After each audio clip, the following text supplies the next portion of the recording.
आदाब, आप देख रहे हैं न्यूज मैक्स और मैं हूं आपके साथ मुनमुन रहमान।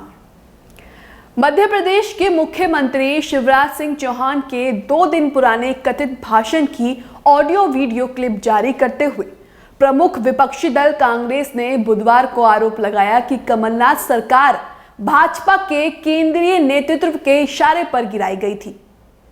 उधर सूबे में फिलहाल सत्तारूढ़ भाजपा ने इस आरोप को खारिज करते हुए इसे कांग्रेस की कुंठा का परिणाम बताया है।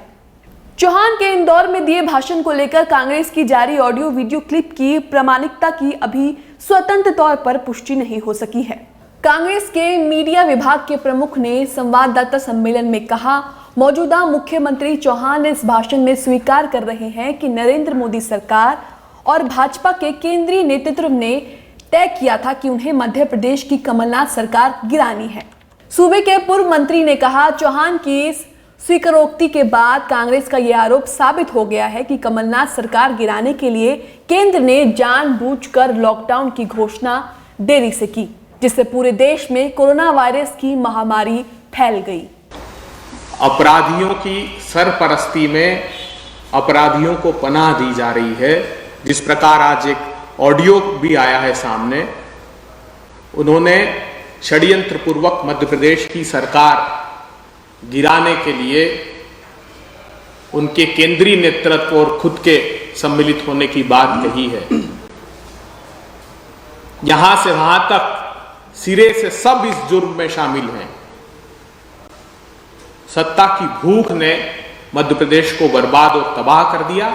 जो हम लोगों ने माफिया मुक्ति अभियान चलाया था, ऐसा लगता है शिवराज सरकार सारे माफियाओं को, अपराधियों को मुक्त करने का मानस बनाकर बैठी। शिवराज जी ने सांवेर की सभा में एक ऑडियो उनका वायरल हुआ है, उसमें वो कह रहे हैं कि केंद्र सरकार ने कहा सरकार गिरा दो, तो हमने सरकार गिरा। केंद्र के केंद्रीय नेतृत्व ने कहा सरकार गिरा दो, तो हमने सरकार गिरा दी। लिहाजा इस महामारी के प्रकोप के लिए केंद्र सरकार दोषी है। उन्होंने बताया कि चौहान के ऑडियो वीडियो क्लिप को लेकर कांग्रेस कानून के जानकारों से सलाह मशवरा कर कोर्ट में याचिका दायर करने पर भी विचार कर रही है। उन्होंने कहा, एक चुनी हुई सरकार को साजिश के तहत गिराना न केवल संवैधानिक प्रावधानों का उल्लंघन है, बल्कि ये मतदाताओं के साथ किया गया पाप भी है। प्रदेश कांग्रेस समिति के मीडिया समन्वयक नरेंद्र सलूजा ने बताया कि 8 जून को चौहान इंदौर के दौरे पर आए थे। इस दौरान उन्होंने जिले की सांवेर विधानसभा सीट के आगामी उपचुनाव को लेकर शहर की रेजिडेंसी कोठी में भाजपा नेताओं को संबोधित किया था। सलूजा के मुताबिक मुख्यमंत्री का विवादास्पद ऑडियो वीडियो क्लिप उनके इसी भाषण का हिस्सा है। भाजपा कहती रही कि कांग्रेस की सरकार अपने असंतोष के कारण गिरी, जबकि यह तस्वीरें भी सामने आई कि बेंगलोर में जो विधायक बंधक बनाए गए थे, उन विधायकों के साथ भाजपा के लोगों के फोटो विधायकों के नेताओं के सामने आए। लेकिन कल तो एक बड़ा खुलासा खुद शिवराज सिंह चौहान, जो प्रदेश के मुख्यमंत्री, उन्होंने इंदौर में किया। उन्होंने कल इंदौर की रेसिडेंसी कोठी में सांवेर क्षेत्र के भाजपा कार्यकर्ताओं की बैठक में अपने संबोधन में स्पष्ट रूप से स्वीकारोक्ति करी कि हमारा केंद्रीय नेतृत्व तो नहीं चाहता था कि कांग्रेस की सरकार मध्य प्रदेश में रहे, वो गिराना चाहता था। और केंद्रीय नेतृत्व के आदेश पर हमने ज्योतिरादित्य सिंधिया के साथ मिलकर इस सरकार को गिराया। सिंधिया जी को साथ इसलिए लिया क्योंकि उनके बगैर यह सरकार नहीं गिर सकती थी। तो खुद खुलासा कल शिवराज सिंह चौहान ने कर दिया और स्वीकार लिया है कि भाजपा के नेतृत्व के इशारे पर हमने सरकार गिराई। इससे ये इस बात का और एक बड़ा खुलासा हो गया है कि भाजपा का केंद्रीय नेतृत्व भी साजिश और षड्यंत्र में शामिल था और उसके इशारे पर ही सरकार गिराई गई।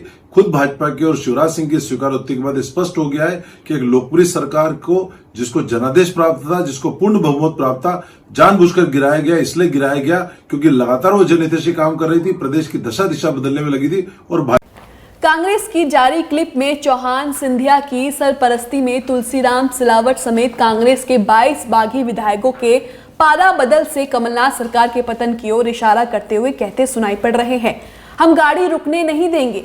लेकिन एक सवाल है कि केंद्रीय नेतृत्व ने तय किया कि ये सरकार गिरनी चाहिए। कांग्रेस के मुताबिक भाजपा नेताओं को संबोधित कर रहे चौहान क्लिप में आगे कहते सुनाई पड़ते हैं, आप बताओ कि सिंधिया और सिलावट के बिना सरकार गिर सकती थी क्या? और कोई तरीका ही नहीं था। केंद्रीय नेतृत्व ने तय किया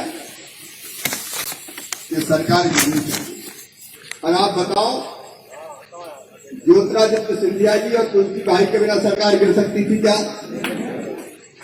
और कोई तरीका नहीं था। पूर्व मंत्री सज्जन सिंह वर्मा ने भी वायरल ऑडियो पर हमला करते हुए कहा कि अब भाजपा की नीति सबके सामने आ चुकी है। उधर प्रदेश भाजपा प्रवक्ता रजनीश अग्रवाल ने इस मामले में कांग्रेस के आरोपों को खारिज करते हुए कहा, यह सच्चाई शुरुआत से ही उजागर है कि कमलनाथ सरकार से नाराजगी के कारण कांग्रेस के ही विधायकों के रूठने और टूटने से इस सरकार का पतन हुआ। अग्रवाल ने कहा, जब कमलनाथ सरकार गिर गई तो भाजपा ने अपने केंद्रीय नेतृत्व के मार्गदर्शन में सूबे की जनता के हित में नई सरकार बनाई। चौहान हमेशा से इसी आशय की बात करते रहे हैं, लेकिन सत्ता खोने से बुरी तरह कुंठित कांग्रेस मुख्यमंत्री के बयानों को लेकर आए दिन बेवजह के विवाद खड़े करती रहती है। गौरतलब है कि सिलावट समेत कांग्रेस के 22 बागी विधायकों के त्यागपत्र देकर भाजपा में शामिल होने के कारण तत्कालीन कमलनाथ सरकार अल्पमत में आ चुकी थी। इस कारण कमलनाथ को 20 मार्च को मुख्यमंत्री पद से इस्तीफा देना पड़ा था। इसके बाद शिवराज सिंह चौहान के नेतृत्व में भाजपा 23 मार्च को सूबे की सत्ता में वापस लौट आई थी। ऐसे ही कुछ और खबरों के लिए बने रहे न्यूज़ मैक्स के साथ ही चैनल को सब्सक्राइब करना ना भूलें और बेल आइकॉन को जरूर दबाएं।